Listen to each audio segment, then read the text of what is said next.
Okay. I'm ready to spread some positivity. Bear your burdens. I'm a living proof. I won't tell you what to do, but I could model what I did to find a better way to live. If I gave you a blueprint, would you wake up and run with it? Learn to fall in love with it. You may or may not like it, but we don't lose. I won't snooze, I follow suit. No info, ands, or buts about it. Are you about it? Put the pen to paper, ink it. I'm highly blessed and favored. I train my mind for greatness every morning when I wake up. Okay. Welcome to another episode of the Formerly Intoxicated Podcast. And we're here with Erik Miller, co-founder of Formerly Intoxicated, and our dear friend, Tracy. How do I say your last name? Tingue. Tingue. If you say it kind of Asian-y, it comes off, and then you say Tingue, and then I say you're welcome. There you go. Thank you. Tracy with Let's Go Recovery. It has been a pleasure just bonding with you, forming I would call it more than a friendship. It's become a brotherhood at this point over the past few weeks, and we're really, really grateful to have you on the show, man. I'm excited to be here, man. I've watched you guys a couple times and obviously spent some time with you and at the event, so it's great to see that you guys are active and working in the community. That's what we're about. Our organization obviously is geared towards that human connection, and I think that's what happens every time we get together, chat on the phone, and I'm looking forward to it. Awesome, man. Well, I feel like I don't know enough about Let's Go Recovery. Can you just give me a quick breakdown and Sure, absolutely. What's it about? Absolutely. Well, I give you our tagline is our organization ignites passion and enthusiasm for recovery through the conduit of human connection. Okay. Human beings helping human beings. And I feel like that part of recovery can get lost a little bit in the I'm trying to get sober, right? I'm trying to put down a substance. And so I created a nonprofit organization that comes alongside people and meets them where they are. And that might be at a golf course, or that might be in a gym, or that we do a lot of stuff with art. Music is definitely something we want to be part of. Bringing sobriety and recovery into your life without you kind of separating from that. Like you like to hang out, you like to go for a hike? Cool, let's do it with a bunch of sober people. Let's make some friendships. Let's do, again, wherever you are, we're there. And obviously that's had some success with the community and been able to kind of let's say excite that. Like I want it to be a great decision. I don't want somebody to look back and go, hey bro, I got sober, it sucks. No bro, you got sober and I get a life beyond my wildest dreams. And that looks like going to sporting events, going to concerts, right? Going to a comedy show, all the places maybe I partied. And so Let's Go Recovery is working with the community to form those experiences and connect with human beings that are qualified to help them right where they're at. I love that. That's my background. I kind of started in recovery with the Phoenix. I got hired on about 5 years ago with them, and it was the same kind of thing. I had never heard of anything like that in my recovery, that there was active communities that are out doing all different kinds of stuff, exactly like what you're talking about, going for hikes, taking different classes and stuff. And since then, I think that is just critical in finding new friends, new hobbies, new ways to stay active and keep yourself busy, stay out of trouble. Yeah. In this discovery, you hit on something that's cool. I don't know myself without drugs and alcohol, right? What happened for me is I start rediscovering me.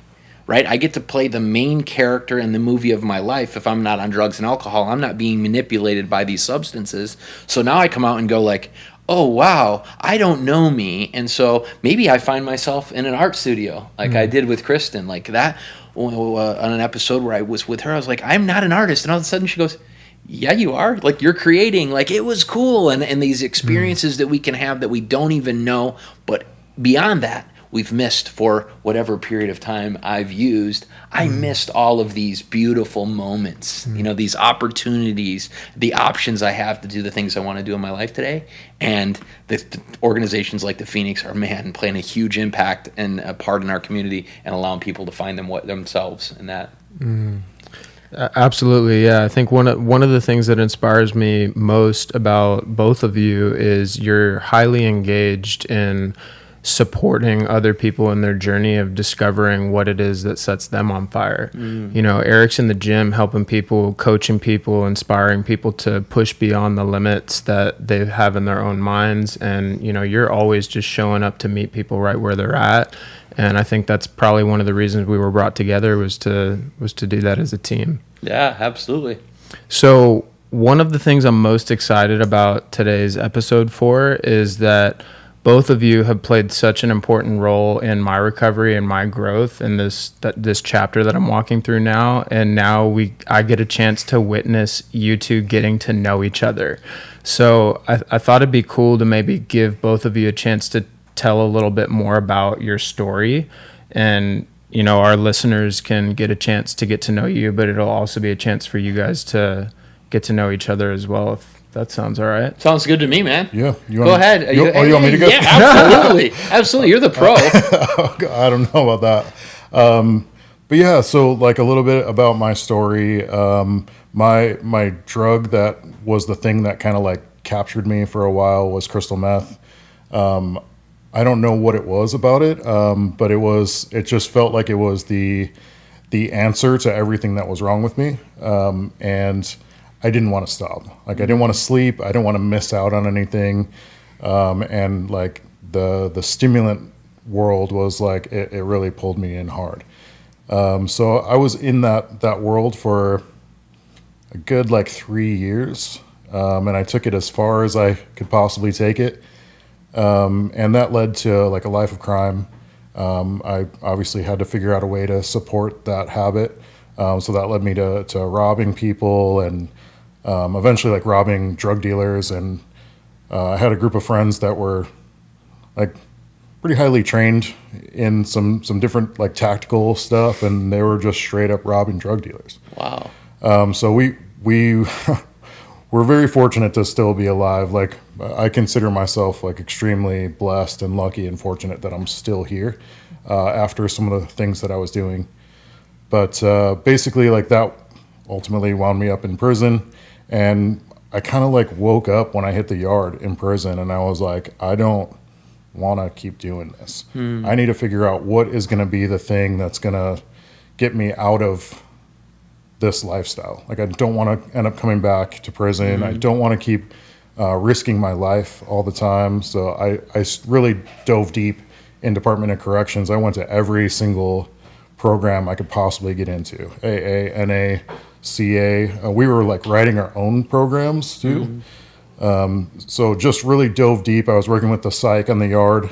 We developed like parenting program classes on my unit and all different kinds of stuff.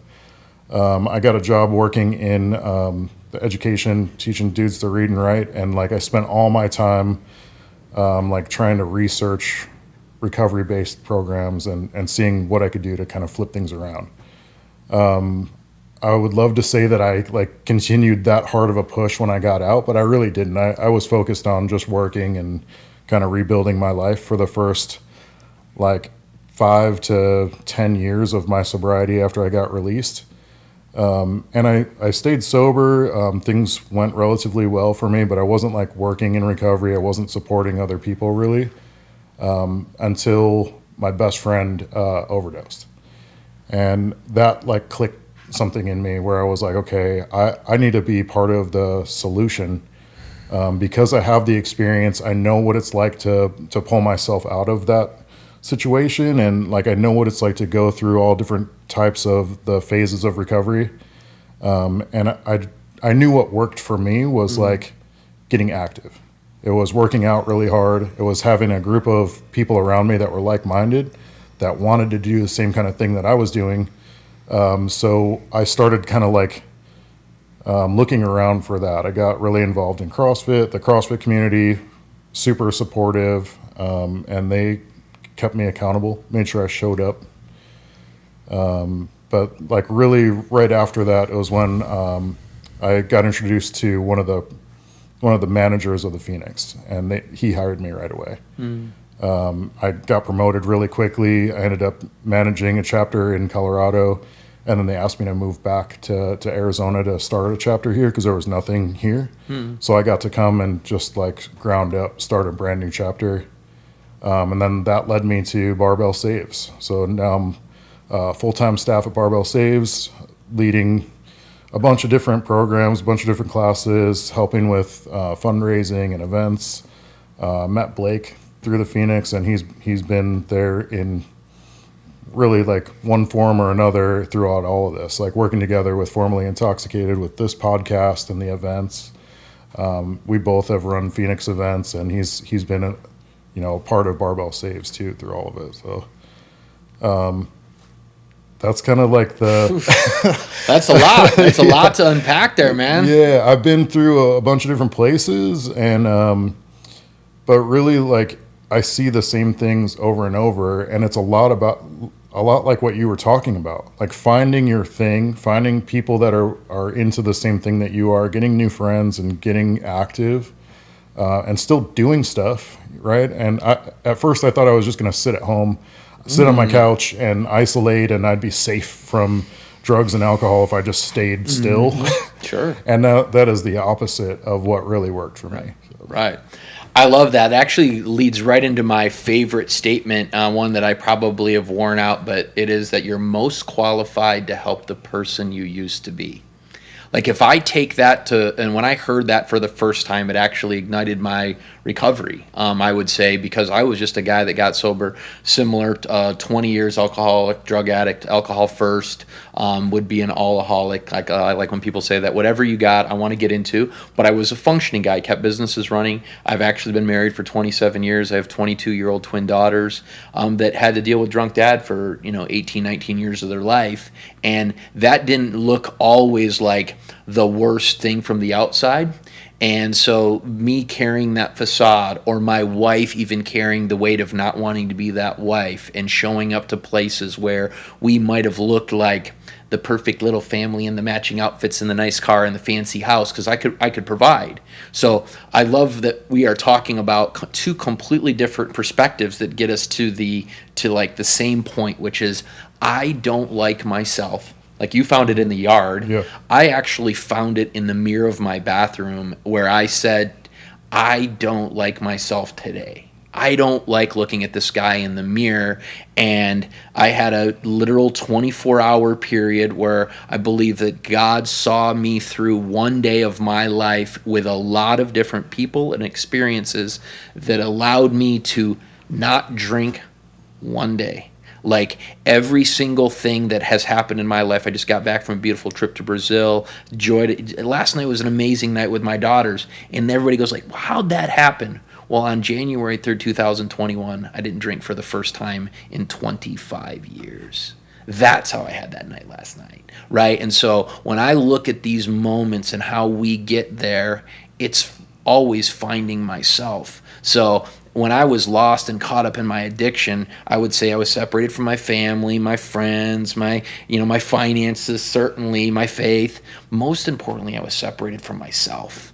And when I realized that I didn't like me, I knew some changes had to happen. Because getting away with it, I actually went through some things that were like, I got away with it. I never did any time, never got a DUI, drunk drove so many times, had friends follow, got off the hook, just like got away with it. Like you said, like, I'm shocked to be here, right? But then I look back and go, okay, now that I've got some time under my belt of being sober, what does my life look like purposefully? Like, where do I find joy and happiness? Because I don't want to just stay sober. Right. I want to feel good inside, right? And I think for any listener that's saying, like, hey, what does this look like? That looks like my soul being filled with the most mundane experiences. Like, I'm a guy, we went to the football field last night, talking to my daughters about the Olympics, and I said to them, how fast can you run the 100-yard dash? To one of my daughters. She sets it. I go, just what's her name just ran it? Shakira Richardson, I think is our gal, just ran it in 10 seconds at the Olympics, right? And they're just like, I can run it in 17. We're like in the kitchen bantering. Next thing I know, everybody's putting on their shoes and we're running a 100-yard dash. Now, everybody's like, okay, what's the big deal about that? I can tell you in that moment when they were racing across the field, my soul is filled because those moments I missed for 20 years of my life. And it doesn't take the big party anymore. It doesn't take the Super Bowls of life. It takes little moments where I go, this is what life should feel like. And the only reason that happens for me is because I didn't use drugs and alcohol today, yesterday, and can go all the way back to January 3rd, 2021. Yeah, that's nailed it. I mean, that's the same thing for me. Is I thought my life would be boring and meaningless if I wasn't at the club or at a party or whatever. And now, like, the highlights of my life are, like, when I met these two, it was going up Piastowal Peak, like early in the morning, just hiking this mountain. And I run into these guys, and they just like gathered other people as we were going to the top. It was like magical. Yeah, and they're just like, we're talking about recovery, talking about being sober and what life was like now. And just along the way, people were like, "Did you say you guys are sober?" Like, yo, me too. Can I walk with you guys? And like, by the time we got to the top of the mountain, I think we had like 7 or 8 people with us. That's so awesome. That had just like collected along the way. And that's a core memory for me, you know, like remembering being what it felt like to be on top of the mountain and like, you know, being friends with these two ever since then, and like the influence that they've had on my life, and just to have that key moment to like hang on to and visualize and remember is amazing. As I imagine, like, that moment with your family is probably pretty similar. Yeah, I mean, anytime I can get that reward, and I think about that, like, some people are trying to get their job back, right, or you know, get their license back, basic level, right, type of stuff, and then it's so much more than that for me. It's so much more for me, and I'm telling you, I'm still a joy seeker. I still want to have absolute, I want to say whatever that superlative for happy is, like that just amazing feeling in my soul. The best part is I can find it today pretty easily. Like, we're going to find it in this time we spend together if I haven't already. Like, I go, wow, how crazy is that we can just sit down and chat, and I can walk away from this going, man, I feel like rejuvenated, or I feel on fire, or whatever that looks like and feels like. I can find that easier today than I ever could before, and that our audience can look for that. Like, that's in a beautiful meal, sunsets, waterfalls, running across football fields, quiet fires. Like, it's everywhere, right? And it can be in these big events that we're throwing and having, but it also can be just when a dude sits across from me and he says, "Bro, thank you for helping save my marriage." Like, boom! Like, I go, like, I would have never looked for some other grown man to say thank you. But now I go, I'm so fulfilled in that moment, right? And like, now that I see it, you couldn't talk me into a drug or alcohol. Like, you couldn't pay me. Like, I couldn't not pick it up.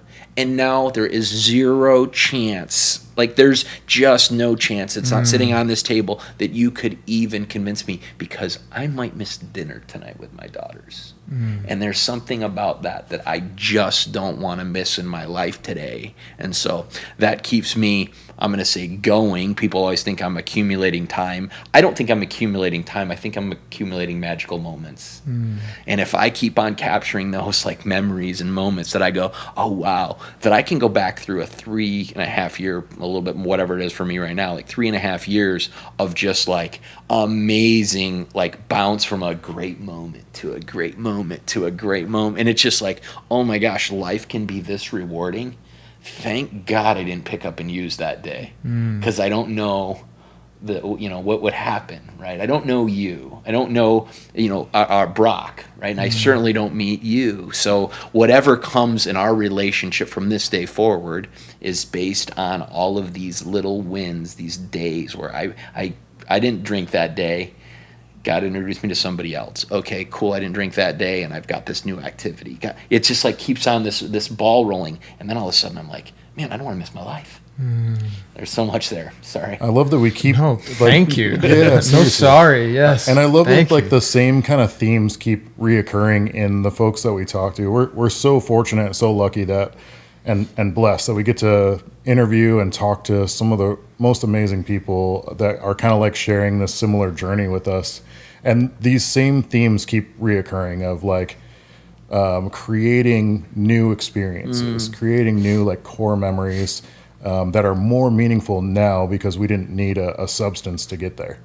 And that's a huge part of what Formerly Intoxicated is like we want to create these experiences, whether it's art or music or whatever the case may be, but it's an opportunity for folks to have those core memories and to have amazing experiences and share music or whatever it is with each other, and to learn and grow from it too. Yeah. And to lay to rest their old identity. To put it behind them and to walk into the light, into a new chapter where we do get to celebrate these little meaningful moments without being weighed down by all of the associated baggage that we've carried in our old selves. And that's something that I'm noticing. Erik's perspective on being formerly intoxicated and what you just said, Tracy, about how you couldn't pay me to drink. You couldn't pay me to drug because I know what this next chapter looks like now, and I'm loving it. The highs, the lows, it doesn't matter what kind of a season we're walking through. It's still better than, what do they say? There's like saying that my worst day in my sobriety and my freedom is better than, my best day shackled in the, grip of an addiction. Like we count it all as joy. And now that we've walked into this next chapter, I think this formerly intoxicated concept is a little bit different than traditional recovery rooms. And there's potential for some conflict or disagreement here on the idea of what it means to be an addict or what it means to be an alcoholic. Like, am I still an addict? Am I still an alcoholic, or am I formerly intoxicated? Is this an identity thing, or have I laid that to rest, and am I walking into a new season, a new chapter of life where I'm free from the burdens of my past? And I'm curious to hear what both of you have to say about that. Yeah, I hear it in pretty much every meeting I've ever gone to, almost in everyone I've ever talked to that's in recovery, especially long-term recovery. And you mentioned it too, is like having some sort of a spiritual awakening, right? Some kind of switch gets flipped and you're awake and you're just like, what was I doing? And that was the case for me, where I was like, I'm wearing an orange jumpsuit and I'm shackled, and I was like, how did I get here? And I started looking back at all of the things, and I'm like, I don't want to do this anymore. And I think part of it too was like, Blake and I have talked about this. My mom was, every single night, she was lighting a candle and kneeling and praying that one day I would see the light. And I think like that was part of my spiritual awakening too, is like I finally saw the light and I was like, I need to do something different. And that doesn't mean I didn't have to do the work. It doesn't mean I didn't have to like, go to some meetings. I didn't have to work the steps, any of that stuff. I did all of those things. But I also I got to a point where that chapter is closed. A lot like what you said, is like, I'm not going back there. Right. So the 12-step thing for me lasted for a little while.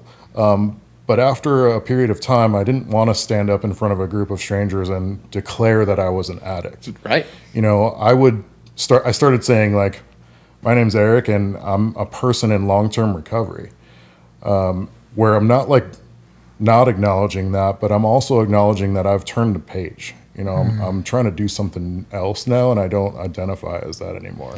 I go to a room, the same room I got sober in, I would still say is my home group. And the last time I went there, I said that my favorite page of the big book, if anybody's not familiar with it, written in 1935, released in the late 30s, my favorite page in that book is page 165. And it's 164 pages of the book. 165 says, many of us did recover.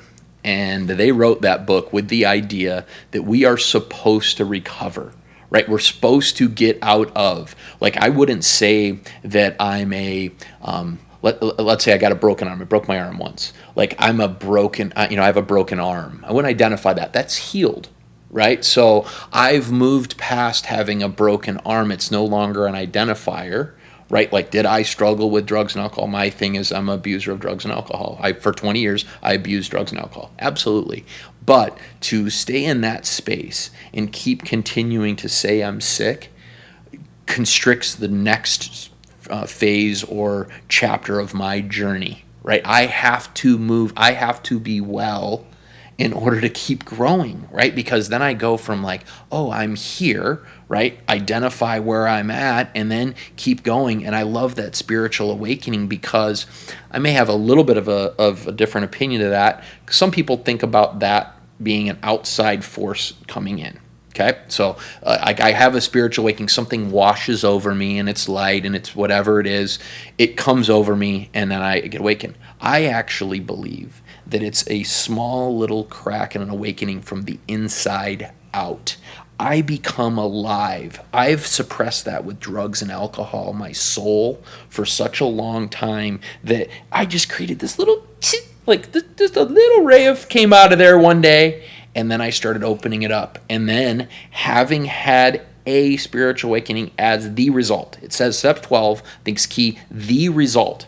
If you don't have a spiritual awakening, if you don't come alive, then you're missing something about that. And when I come alive, I don't want to be dead again. Right? And I think that that's the part that gets missed in the rooms is like I keep coming back to a hospital when I'm no longer sick. I can get illness there. And so there's a time and a place for the 12-step program. Saved my life. So anybody that's listening, like 12 steps saved my life. Having a sponsor guide me through some series of steps absolutely is imperative to discover myself. Once I discover myself, it's on me to surrender on a daily basis that I'm not in control of anything and get on my knees and follow those 12 steps, admit when I'm wrong. And that's all of my self-recognition that comes alive. You don't have to tell me anymore. You might have day one told me like, hey, here's what we're going to do. You're going to sit here. You're going to listen. You're going to do these. Great. I needed that. I needed that structure. But at some point, I no longer am bound by the fact that I'm an addict or an alcoholic. But today, I don't identify that as at all as same way I don't identify as an abandoned kid or an abused, husband or a crappy father. I don't want to lead with I'm a crappy father. I was a crappy father, but I'm doing the best job I can today. And therefore, that's what I get to move forward in is who I want to be. I think a big key in that transition to like moving forward too is being of service to others. And that's another thing that I think there's a lot of things that I think 12-step programs have nailed. They've gotten a lot of things right. I think that is one of the keys because I've never felt more solid in my own sobriety or my own recovery than I do when I'm in service of others, when I'm leading a group, when I'm taking folks out on a hike or leading a class, a CrossFit class of people that are all sober for at least 48 hours and doing that thing together. To me, that I feel like I'm wearing armor. I've got all these people kind of counting on me as the one that's going to lead that group. It just has really solidified what that means to me to be sober and to be in that position of leading a group. One of my favorite activities is I go to a same place and do an H&I commitment. I go to a hospital institution on Thursdays, and I've been doing it for a couple years now, so let's call it 100 weeks. We average about 4 to 6 people. Okay, so that's 500 or 600 case studies. Let's say that I've seen. In my time of doing that, I've asked every week: is anybody sponsoring anybody? Has anybody else walked through the steps? Right now, it's on 0 and 620 people. That tells me that people that work with others, that help somebody else, that's not an immunity, but it is a shield that I've put on. Like, I don't want to be the case study to start flipping it around. Like, you know what? I guess I just won't test the math. If you're telling me that 0 of you over this period of time are in sponsorship, working with others, helping somebody either through the steps or being of service or being active, that you're immune. It's the people that are like, yeah, I kind of gave up on, I stopped going to meetings, I stopped being around people, I stopped doing all this stuff, and every little phase of that takes me closer to who I used to be. Like, I'm not going to walk out of this door and run to the bar. I'm not even considering it. But if I take down all these other barriers, all these other shields you talked about, pretty soon I got some pain in my life, I got some hurt, and a drink or a drug sounds pretty good because I don't have anything else to turn to. Today I've put people like you and you in my life and Hannah in my life to say like, hey, you know, when your spirit's broken, we're here to pick you up, brother, because you don't have to turn to that warm blanket that drugs and alcohol used to be. You're like, we're here for you. Like, let me give you the hug, whether it be physically or emotionally, spiritually, like you do over the phone for me. Like, that's the healing that I need to have. And as soon as I stop not calling you, not doing this, not doing that, whatever these type of behaviors are, of course I'm closer to that old version of myself, because I'm going to still fall into human nature. I'm still going to have pain. I'm still going to have hurt. And when I do, what do I turn to? In my case, turn to a God of my understanding, who I call God, and I turn to people in program. I turn to these activities that I know take me out of self, and I turn to gratitude, right? Like when I do that, when I'm grateful for these moments I get with my daughters, these simple opportunities I get with other men, then I don't have to turn to drugs and alcohol. Like it seems like the math's on my side, so to speak, and it puts me in a place of the big book talks about neutrality. Like I'm like I recoil from it like a hot flame. That's what I think. Like, of course, and that's why Bill and Bob wrote the book. Is like they wanted to get you to a point of like, I wouldn't want that stuff. Like, there's some food you could put right there on that table. This guy's in great shape. I'm a little bit of, I got a little bit of problem, but like, I'm going to hit the gym. Don't worry about it, Erik. We can still be friends. Jeez, man. Stop looking at me like that. Come work out. But yeah, exactly. Like, dude, I'm like, you're sitting there. I'm like trying to flex over here. But like there's certain He'll foods. train you. He'll coach you. I'm afraid of it. Like, I'm afraid of it. Like, that's how bad it is. But anyway, my point is like, there's foods that we could set down there that you wouldn't put in your body, or even stuff that I wouldn't eat. Like, I go, man, well, I wouldn't eat that. Why? Don't like it. It doesn't do anything for me, right? And I go like, well, that's how drugs and alcohol is. They don't do anything for my life. They don't do anything for me. Thanks, tried it, did it, retired. Cool, we're good. Now what are we going to move into? And it's some of the things you guys are talking about. I love that. I've had that same conversation with a lot of people of like, if someone laid out a bunch of food and was like, here, eat this, and it was something you didn't want to eat because it didn't agree with you, you would just be like, no, thank you. And no one would say anything. But if you're out at like a gathering, or you're in a bar, or you're in a place where they're serving alcohol, or there's people doing drugs and they're like, hey, do you want this? And you're like, no. All of a sudden it's like, why not? What's wrong with you? What's wrong with you? Yeah. So I try to hold on to that too. Is like, there's foods that I don't put in my body because I don't like what it makes me feel like, or it doesn't agree with my system. It's the same thing with those substances that I choose not to put in my system. I don't like what it does to me. So that's where I'm at. Like, and if you can't respect that, you probably need to take a look at yourself. Like there was just a oh man, who is it? I'll think of her gal. I just saw a reel where she was talking about her husband was stop drinking, and she's like drinking wine, and she's like drinking, and she's like, he's not drinking. He's told her he's not drinking. So she says to him, she goes, I'm going to have a drink. Do you mind? And he's like, do you? And it was like this idea of like, if you're worried about what you're putting in your body, maybe that's a conversation you need to have with you. And I was just like, oh, right? Because your friends are like, why don't you drink? I mean, like, why do you? Like, why do you? Like, and then all of a sudden it's like you're kind of throwing that back on them. Like, obviously there's people that are putting up a fight in this recovery thing. Like, dude, let's do this thing this weekend. This is what we do. And you've got to be prepared for it. I think there's definitely some, stuff we talk about where, hey man, this place isn't safe for you right now. Don't be going there. Don't be hanging out with him. Yep. Don't be going here. Whatever. That's sensible. That makes sense to me. But there's also a point where I wear it almost of like a badge of honor. I've become that loudmouth of recovery because I have to be. I was a loud drunk. I was a loud user. I would do it blow right in public places. Like, they would set me up and I would just be like, yeah, I'll take my medicine how I want to take my medicine. I didn't really care. Like, I got brazen that amount.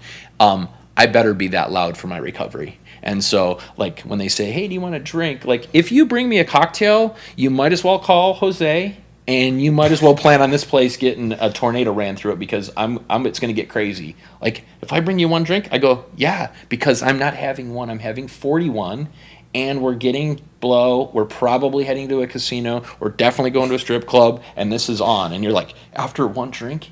Yeah, because that's what breaks me. That's what's going to break my spirit is I'm not going to have one. And so, like, now I get to say that to people and almost like it's a joke. But what also happened for me is I've got buddies that still drink that are my biggest allies. You couldn't talk. I went to Chicago and one of my friends almost choked out another dude. He's like, because he offered me like just a few too many times, like, hey man, have a shot with us. Yeah, man, I don't drink because I'm an animal. I get out of control. We're gonna get in a fight. Like that's what's gonna happen. And he's just like, I was just like, yeah, because in a plan. And my buddy's like, ask him again and see what happens. And I'm like, this is the guy that's drinking, drunk, partying. And he's like, no, I'm your defense. And the reason he is because he knows that I'm not doing it. And now he's one of my biggest advocates. Yeah. Like he's gonna be the protector when I'm thinking like, I don't know, like that sort of spot. So 12-step helped me get sober too. I went to treatment for the first time in 2019 and was introduced to 12 steps. And eventually when I started actually working a program, it was the foundation plus being introduced to the Phoenix and, meeting new people, new places, new things, right? They say switch up your people, places, and things. But what I'm realizing is that the new freedom that I've had through the spiritual awakening isn't dependent on people, places, or things. It's I could go anywhere or do anything and in this awakened spirit still be okay. Is it important to surround ourselves with people who are supportive? Absolutely. Is it important to call out abusive and toxic behaviors and environments and do whatever we need to do to change the narrative and put ourselves in a better position to succeed? For sure. But is our success 100% dependent on that? I don't want to subscribe to that narrative, because what happens when I do end up in a toxic environment? Then it's like my fail-safe, like my foundation that I thought, oh, people, places, and things. Now I'm back in an old environment, and I'm dealing with this right now with a new guy who really, really wants to get sober, but he's just surrounded by, a bunch of, his old people, and it's tough. It's like I'm pouring into him, you don't have to be influenced by the people you're surrounded by. You can be that light. And I want to believe that this spiritual awakening, this shift that's happening in him that I'm witnessing will be enough. And he keeps telling me like, I want to break the lease. I want to get out. And I'm like, I don't know what to tell you, bro. Just like rest and have peace in knowing that if that's the plan, like he's going to give you a way out, but in this moment, just be where you are right here. Know that nothing can touch you when you stand in love, and I want that to be the foundation for my recovery, because we can't control our environment all the time. Like I can remove myself and go seek somewhere or something else, but I want to be bulletproof, bro. I want to stand in, I want to be able to walk through the flame and walk through the fire and still remain untouched, because I know who I am, in this new chapter. Like the old is dead. That really speaks to me. And it's not always pretty like that, and that's an idea that I'm still kind of thinking through and wrestling with, especially as I meet some of these new guys that are so fresh. And I don't know if I could have done it if I was still surrounded by like the old people, So maybe the people, places, and things switch up is like an immediate important first thing. But what happens when someone can't do that? Is my point, Like what if it's a dad, that is, the alcoholic and the, you're living with a parent. Like it's like, I don't know where I'm going with this. I guess I'm just kind of thinking out loud. I want to really explore what is the most robust support that we can have that's not dependent on our environment or our circumstance, like the peace that surpasses all understanding. Like, you know, and how can we light that fire within other people so that they know they are a warrior and that they can walk through these spaces and still remain untouched. I've seen this in you. So like it starts with that spiritual awakening, right? But then it becomes part of your identity. And people know you as, you know, Sober House Records. They know you as Formerly Intoxicated. They know you as, like, you run Phoenix events. They know you as you run Let's Go Recovery. When that becomes part of that, that's that armor we were talking about. They know you as that. You're wearing a sober music hat right now. You know, like if you were going to go run amok into something right now, you probably have to ditch that hat first. You know what I mean? Same thing with me. Like, and we're all representing, you know, something of what we do. I'm wearing a Barbell Saves shirt right now. There's no way you would catch me doing anything that was like questionable while I'm representing Barbell Saves. Same thing with Formerly Intoxicated. You've got that on your car. You're not going to go like run through the back alleys looking for something. You know what I mean? When you got that on your car, like those things are all armor. And when it becomes part of your identity and part of your day-to-day life of what you do, like you help pull people up, all of those things are layers of protection. And I think that's what I'm trying to encourage more people to do is like get involved, either volunteer or like sponsor or do something, because those are all layers of protection. Make it a part of who you are. And I think the raw honesty, like, do you love you today, is so hard to get people to understand that when I love myself so much, I don't want to break that up. And that might be a food, that might be a place, that might be a person, right? But there's so many of these exterior influences that if I really love Tracy today, and I got to find that on a daily basis, right? Like I've got to, that's my job, is to go, hey, you love yourself today, bro? Like, not that much. Let's find where that is. Let's get back to there, right? Because then that is what comes out in my actions. If I'm disappointed in myself, I'm going to find disappointment, anger, frustration in others. Right? Like my relationships are a direct reflection of how I feel about myself. Right? And if it's like, oh, I'm relying on that person, well, they're kind of like, I'm going to say knocking out my flame, watering, hosing down my flame, then I've got to remove them from my life because I need my light and my love to shine through that. So if you're like, you're causing me some grief, like I've got to remove you from the situation, but at the core, I've got to really be able to look myself in the mirror, and I love that about the 10th step in the program is I get to identify where I missed the mark today. Where I missed the mark today is certainly not where I missed the mark 4 years ago, 3 years ago, 2 years ago. It actually shouldn't be the mark I missed yesterday. Like I should be a little bit better than yesterday. I think I shared with you after our vacation, like if the best thing my wife can say about this year's vacation versus last year's vacation is it was a little better this year, that ought to be enough for Tracy. Not it was the greatest, not it was amazing. Man, you handled that better than you did last year. That means I've grown a little bit. Right? And like as these frustrations come up in relationships or in work, like I don't want to have to go out and call somebody to talk me off the ledge. I want to be able to look myself in the reflection of that window and say, you know better than that. Not today, anger's not going to take me out. I'm not going to let you dampen or break my spirit because of your actions. Like that's the difference in my life today. I'm so much more self-aware, and then I'm able to say, I screwed up. In the same way that I'm able to say I'm alive, like I failed.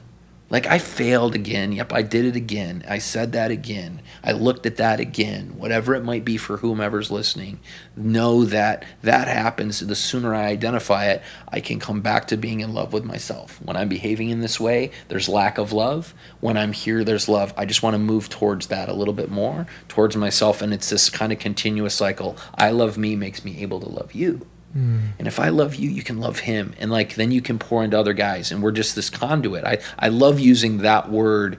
And in the electricity world, it's so powerful because like that's what we should be as human beings. The conduit of love, a conduit of light, a conduit of hope, peace. Like those are the things that I want to project. Like in just our voices coming through, I want somebody to hear that, man, I'm proud of you today. Why? Because I want you to be proud of me. I find love there, right? And if that's what I can explore with somebody else, then I hope to be part of their love journey to themselves, right? And I think it's like you're nailing a bunch of stuff that I've I've talked about a lot, and that I've felt to be true, is like being present, right? What you're doing today is what matters. What I get into trouble when I start thinking about like the guilt of my past or the anxiety of my unknown future. Those are the things that get me into trouble.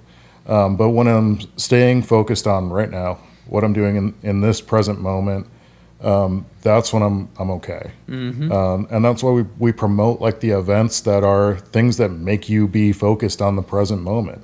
We've got yoga where it's like you're focusing on that breath right now and you're just present in that moment. That's when I feel okay.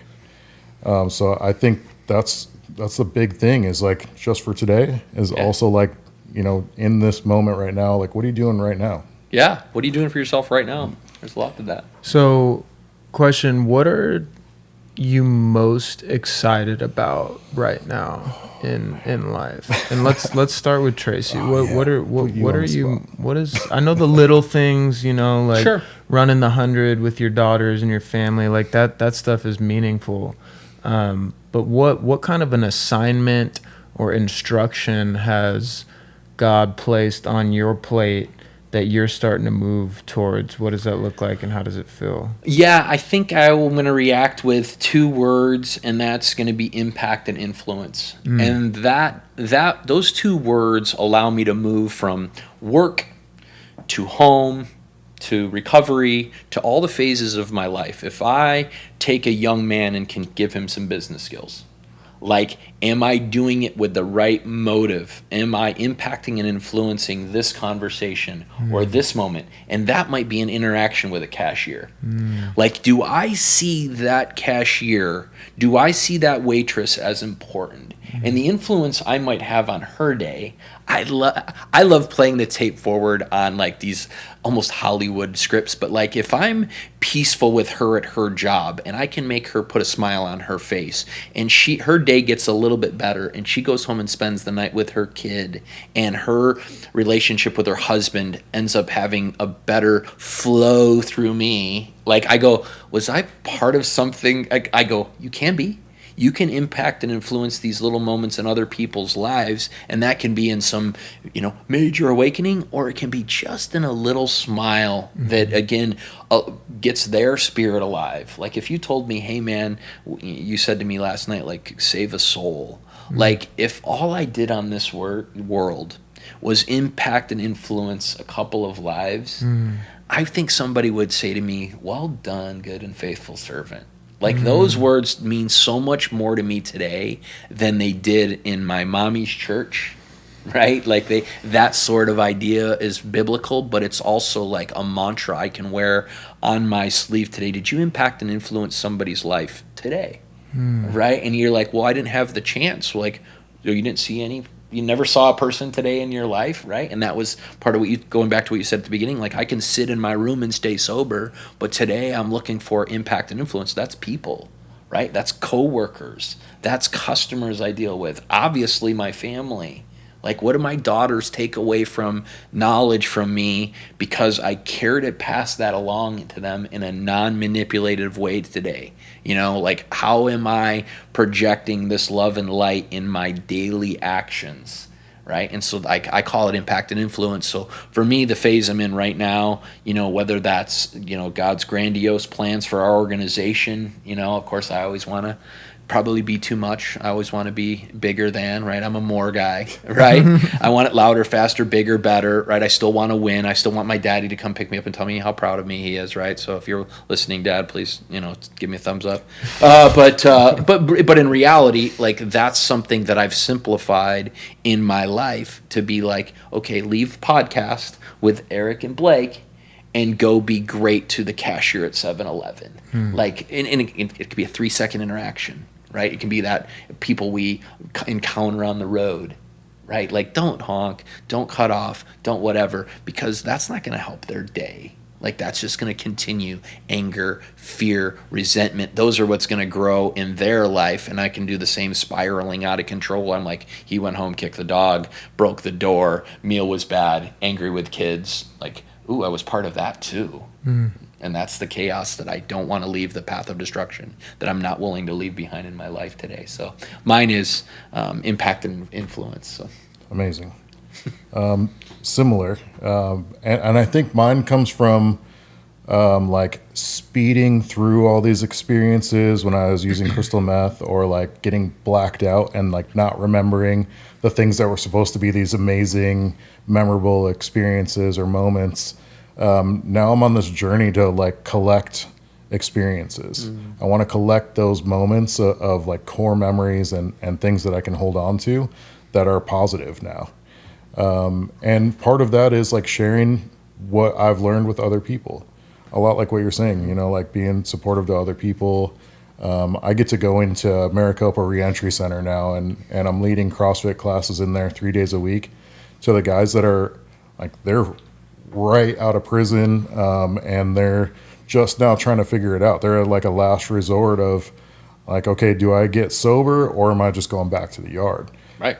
So those are amazing experiences for me to be able to share a little bit of my story and say, hey guys, this is the formula. I can show you what worked for me and how to stay out and how to stay sober and how to like get back with your family and get your life back together. And when you see it click and you see the light bulb come on, it's amazing. You know, those are the kind of things that I want to collect, and that's what I'm excited about. Also, like really excited for the bigger things, like the next Formerly Intoxicated show, where we can see that light come on in an entire crowd of people that are there watching the music.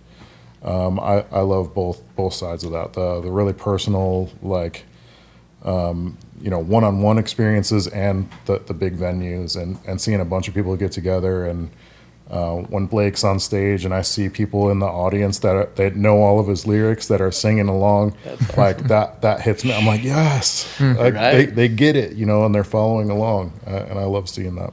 I had a red ribbon cutting ceremony at our house, sober house that I have down the street, and it was great. The guy interviewed me, and one of the best experiences I had at the house was we have a Sunday night meeting, and we show up, and there was a bunch of people in the backyard before the meetings, like 6 o'clock. But I could tell there was already like a buzz like at the house. And I walk in the backyard, and I like come down the side, and I'm like, I see a bunch of people I don't even know in our backyard, but I hear, it's somebody cutting hair. And so I kind of stand like off to the side, and these guys are like just hanging out, right? And I'm going, like, we have a barbershop at the house now. Like, I was like, whatever, you know what I mean? I kind of let it play out, but I heard him talking about life, family, stuff we're talking about today. Like, it was just going on. And this dude, so I ended up kind of going like, hey, what's going on? And he's like, yeah, man, I thought one of the ways I could be of service is like, I got these clippers, so I'm going to give these guys haircuts before the meeting. And I told the reporter, I said, one of the things that will happen someday is somebody's going to go, man, how'd you get sober? And he's going to say, somebody cut my hair and told me like that I looked good and that I could do this. And that's how he got like, so like, that's how he got sober. Like, that's weird, but I'm like thinking of your song, bro. And I'm like, the lyrics to some of those songs, and they start saying, they start resonating with people, and they start being something that we're speaking over their life. And they go, that's me. Like, I can be that guy he's talking about. I can have that discovery. Like, it can work through me. And I go like, why wouldn't we hit them with music or with, you know, some movement of any kind, barbells or working out? Like, why wouldn't we hit them there? Oh, and haircuts, right? And lunches and whatever, however we can impact and influence, go back to that. Like, however we can do that in somebody's life to hopefully get some awakening in them. Like, you're beautiful. Like, all of this aside, you are not the compilation of everything somebody said about you, girl. Like, you're amazing. Like, I'd love to have you in our tribe. Like, some people just need to hear that. Like, what happened in your life? Somebody said I could do it. Yeah. Somebody said they were proud of me. And most importantly, somebody said I love you. Like, there's something there that I think are coming through and kind of all of our messages today that is like, man, we want to love people. Right? Because no matter what affliction, no matter what their addiction, no matter where they are in life, they deserve love.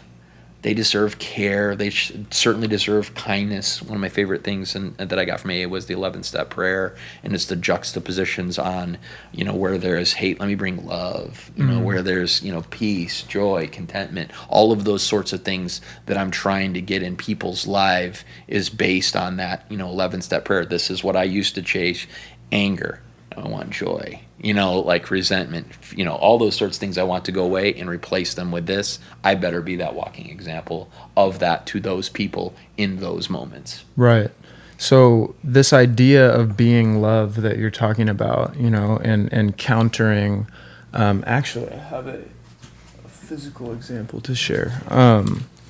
I think it's our highest calling is to be love to one another and to watch out for when anger pops up. This is an opportunity for me to embody self-control, right? When self-pity shows up, this is an opportunity for me to counter it with self-forgiveness. When self-importance shows up, like at the beginning of this episode when I'm claiming the stage, right? Modesty, when we settle in, there's a time and place for us to stand strong in who we are, but it leaves room for the spirit of someone else to be celebrated, right? Impatience, patience, hate, love, resentment, forgiveness. Like there's this yin and yang. And what I've found recently in my journey is that I'm most, you mentioned that you're most excited about impact and influence. And when I asked that question, what is it that you're most excited about in life right now? My mind is thinking, oh, Tracy's going to talk about motivational speaking. I've got this tour that I have in my, book that but you lead with your values. And I think that says a lot about your character. It says a lot about your compass and why you've been successful. And same to you, Erik. You've got a decade plus sobriety under your belt. Like that doesn't happen on accident. That happens by leaning into our principles over our personalities. And you guys really shifted my perspective on that answer when I'm thinking, what am I most excited about? And just through listening and waiting to be prompted to speak, because I'm learning not to speak if I don't have anything to say. If I don't have anything to say, silence just might be the will of the God that I believe in, and now I'm being prompted to share that I'm most excited about studying and embodying love, true love. Not the love that's half in, half out, sometimes present, sometimes not, touch and go. Oh, I want this and you didn't give me that and now I don't love you. Do you love me? No, love is not like that. Love is boundless. Love is constant. Love is present. It says here, love is patient. Love is kind. Love does not envy or boast. It is not arrogant or rude. It does not insist on its own way. Okay, so if I'm insisting on my own way, there's a chance that I might be compromising the purity of real love. Maybe it's time for me to dial back and get present and listen and breathe. It is not irritable or resentful. So when resentful is populating from within me, which if I'm transparent with you, I've been sitting with a lot of resentment these past few days. And it's not me. It almost feels like a cancer. Like they say resentment is the number one offender. And it should be, I'm calling myself out right now, it's a big priority for me to deal with the source of this resentment, Because chances are, if I'm resentful, if I'm carrying something, it really has nothing to do with the cause and condition of this resentment has nothing to do with you. If I'm in the moment thinking, oh man, Tracy really set me off, or this and that, it's way deeper than that. The healing happens at a way deeper level than that.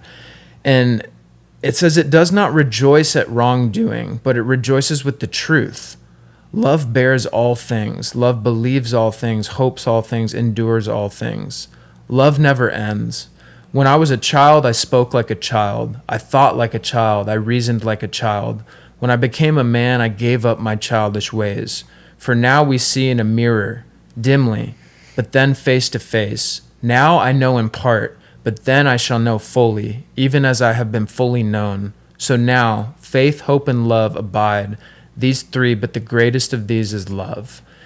And that's where I'm at, man. I'm coming face to face with my sponsor. I am working with a sponsor right now to take a look at these resentments that I have, so that I can cut ties with them and sever them from my heart, because they're polluting my experience. You know, like it's if I'm honest, like I'm not okay, dude. I'm not okay. Like I'm carrying a lot, and I don't know how to deal with it. I'm trying to turn it over. But I know that what really sets my soul on fire, what I'm most excited about is what we're talking about, like being the vessel for the love, you know, like setting myself aside. I don't want to have my own way, you know. I've tried that, and it's just it takes way too much effort, and it ends up hurting people in the end. And I'm willing to let go of all of it, and just, you know, just be a vessel for that love. And that's what I'm most excited for right now. It feels the best. And the other thing that I wanted to say was that when you were calling out Erik's muscles, it's a fruit of his commitment. You know, like you don't see that Erik is present, like in that gym every single day, not only just because he's coaching people every single day, but he's also carving out time to be there for himself. And when we talk about that, that's a fruit of, or a result of him being in the gym, right? But when we talk about the fruit of the Spirit, we talk about love, we talk about peace, we talk about joy, we talk about faithfulness, we talk about gentleness, we talk about kindness, we talk about long suffering and self-control. And in my life, if I walk with peace and I walk with love, that's a fruit of me walking in the Spirit. So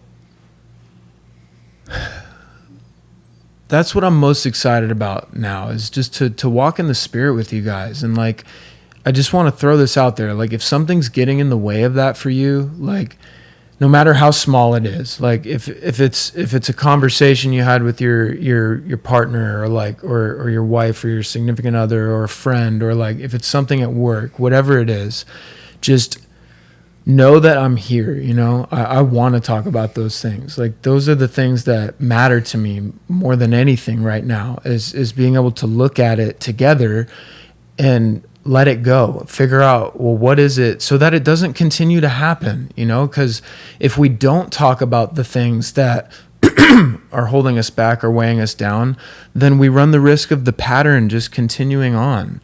And I don't want that for you guys, you know? I want freedom, I want hope, I want love, I want all the fruit of the Spirit, and that's where I'm at. Yeah, thank you for that, dude. I appreciate it. And I know that's always been a thing, so I really appreciate you. I want to touch on something that you were talking about, though, and because it goes with both things, with like recovery and like physical fitness and like a lot of different things. I had one of the guys at MRC asked me, when do I get there? Like, I've been living this life for a long time now. When do I get to where you're at, where you're solid in your recovery? When do I get there? I've had people ask me that about fitness too. Like, when do I get there where I feel okay now? I'm happy with my body, or like I feel physically fit.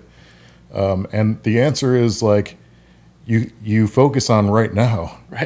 Right. You focus on today and what you're doing right now, and you stay consistent and you keep doing those things. And then at some point, I don't know when that point is, but you look up and you're like, oh, I've been really consistently doing this for a while, and I feel okay about it. But it's not like just a point that you get to where like, oh, like I'm good now.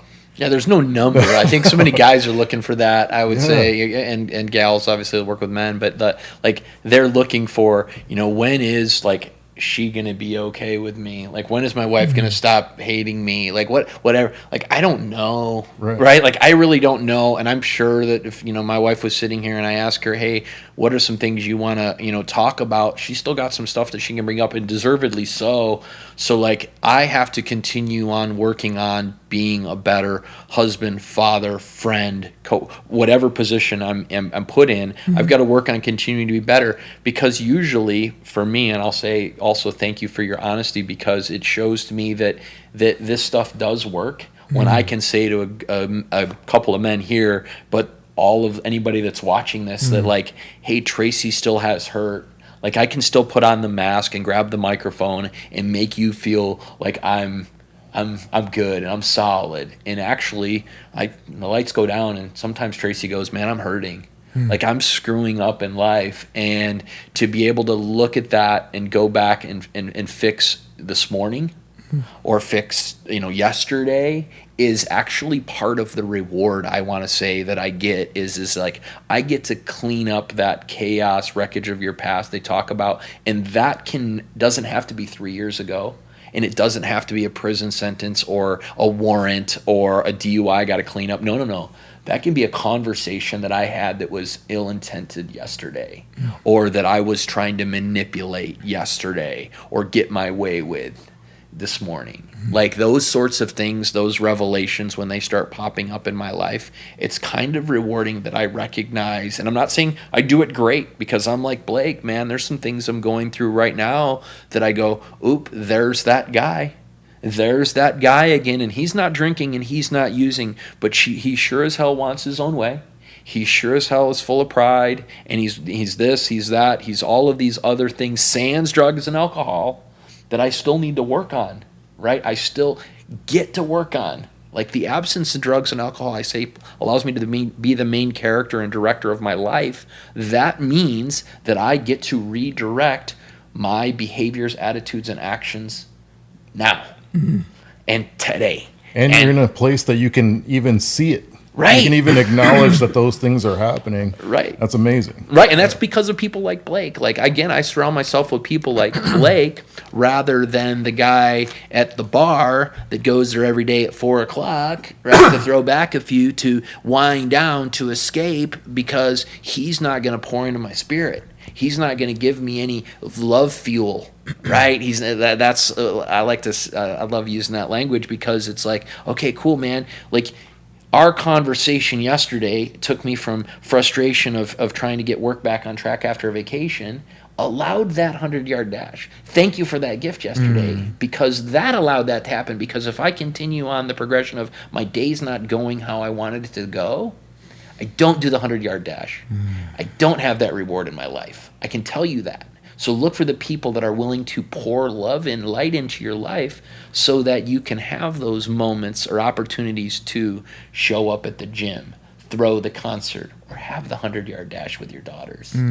All rewards, but it's because of somebody else possibly pouring into that makes that reward fueling, that love fuel that fueled that night last night for me last night. So my on camera gratitude is like, thank you for being that for me, right? And I hope we can continue as a group corporately to be that for other people, right? And that they can get these moments that you guys are, of course, experiencing, but also the vulnerability of saying, hey, I'm not okay today.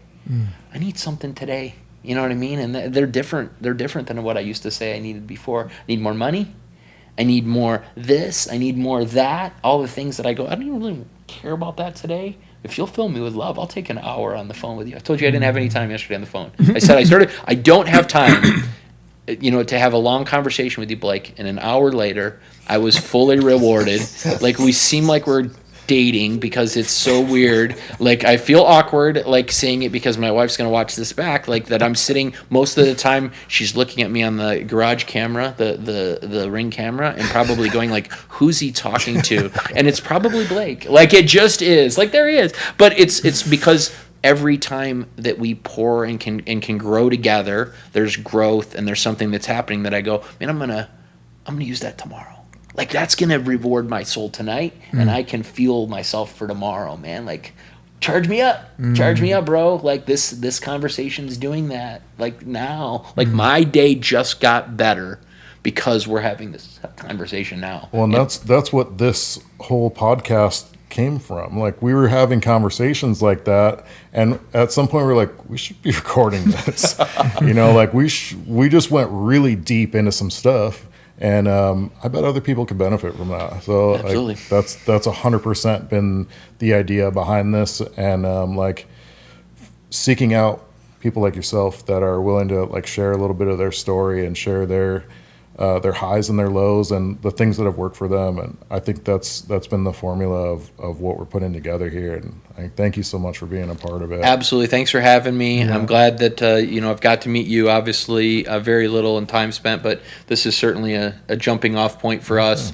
And, and obviously Blake continue to be part of my life, like be one of my guys, like my tribe. I think Brock calls them like 3 a.m. guys, that guy that you can call, and man, 3 a.m. he's ready for you. Like that, like those sorts of people in our lives are imperative and important, and you've quickly become one of those, right? And so thank you both for like inviting me and letting me be part of this session. Well, right back at both of you. Yeah, thank you guys so much for watching today. Once again, my name is Blake, here with Tracy and Erik.